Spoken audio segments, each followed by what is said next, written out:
You will never be handed a lesson like this in a classroom. They teach you algebra, the dates of wars, how to diagram a sentence, but no one ever pauses to explain that the way you treat yourself in the presence of others becomes their operating manual for how to handle you. Pause and consider that for a moment. Every time you shrink, every time you nod when you desperately want to shake your head, every time you tack on an apology or a joke to soften a truth that actually stung, you aren't just reacting, you are drafting a curriculum. A quiet, continuous syllabus that the people around you are absorbing, consciously or not.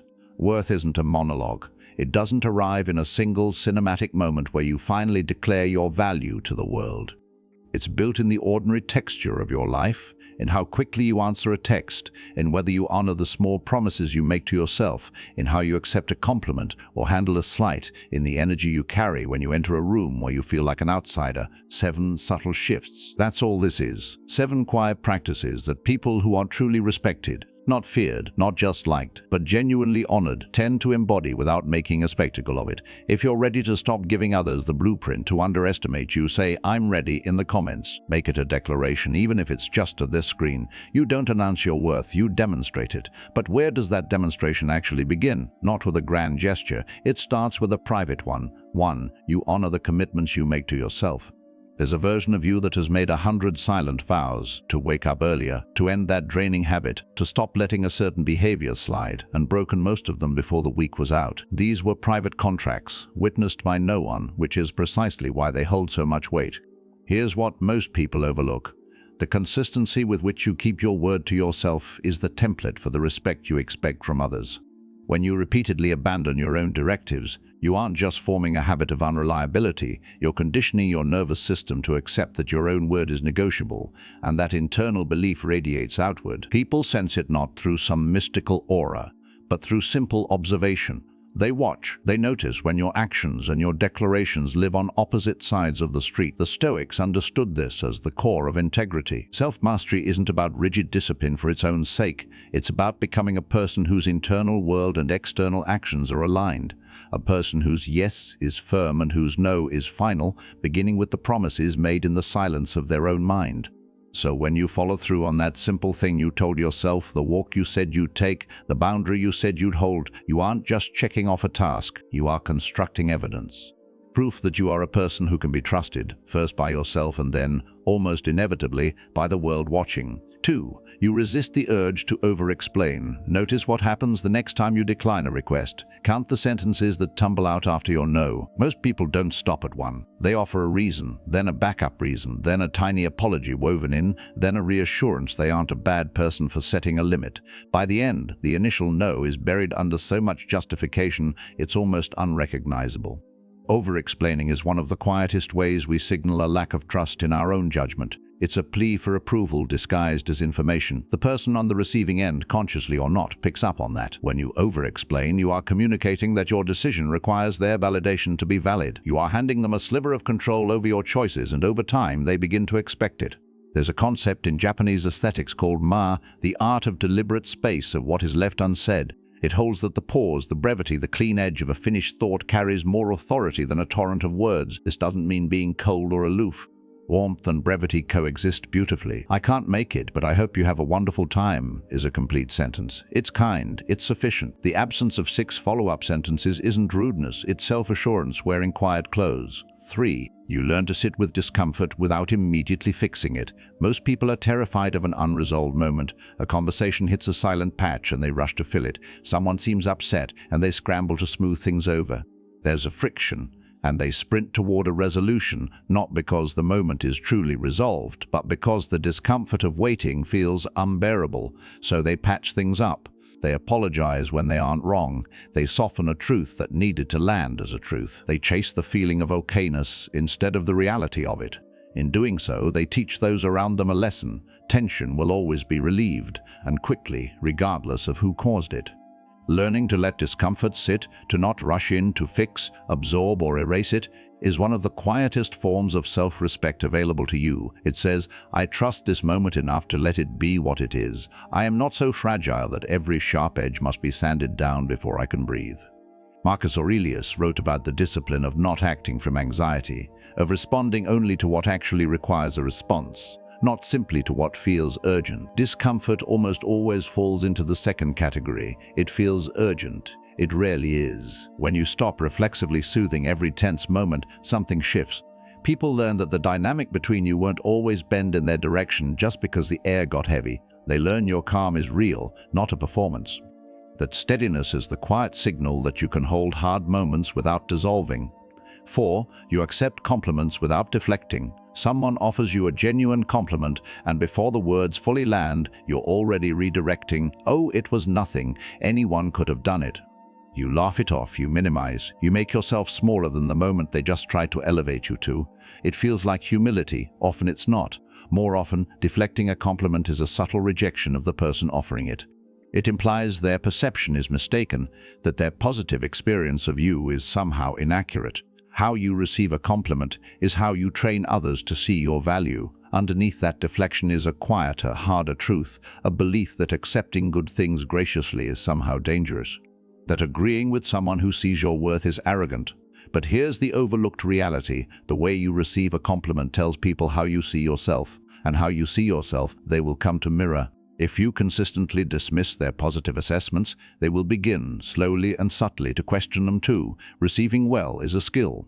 It's not about preening or basking, it's about letting it land. "Thank you, I appreciate that. Full stop." No hedge, no immediate self-deprecation, no pivot. Just a clean, open receipt of value. A moment where you allow yourself to be seen as capable, as worthy, without flinching away from it. 5. You stop shrinking in rooms. You know what this looks like. You've done it. I've done it. It's sitting at the edge of a table instead of pulling your chair in. It's lowering your voice mid-sentence because you suddenly doubted your thought was worth the full volume. It's preemptively apologizing for taking up space before anyone has suggested you shouldn't.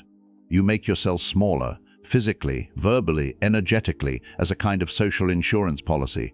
A way of saying, before anyone else can, I won't take more than I'm given. The problem is, people tend to give you exactly as much as you claim for yourself. Body language is a language. It communicates whether you intend it to or not. When you walk into a room like you're not sure you belong there, the room tends to agree, not out of cruelty, but because they're taking your cue. You've told them, through every contracted muscle and apologetic gesture, what to believe about your presence. And they believe you. Stopping this isn't about becoming loud or performing a confidence you don't feel. That overcorrection reads as its own kind of insecurity, just louder. What genuinely respected people do is simpler. They walk in, they sit down, they speak at their natural volume. They let their presence be what it is without editorializing it downward. Seneca wrote about the freedom in simply being, without constantly performing for the approval of others. To stop negotiating your right to occupy space. To arrive and simply allow yourself to be there. The room doesn't need your apology. Take up the space you've been given. It was always meant for you. 6. You end things that have already run their course. Some things are over long before we finally let them go. The friendship sustained by obligation and memory. The role you've outgrown but keep showing up to play.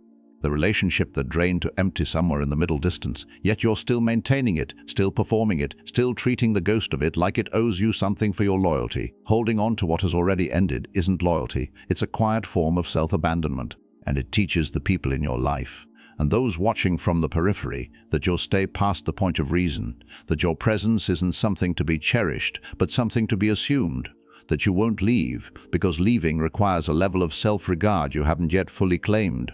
There's a specific courage in ending things cleanly without drama. You don't need to burn anything down or deliver a speech. Quiet endings are often the most dignified, a conversation that simply gets shorter, a presence that gradually withdraws. An internal decision made without announcement. This is no longer mine to carry. When you begin releasing what no longer serves you, truly releasing it, not just thinking about it, you communicate something essential about your own worth.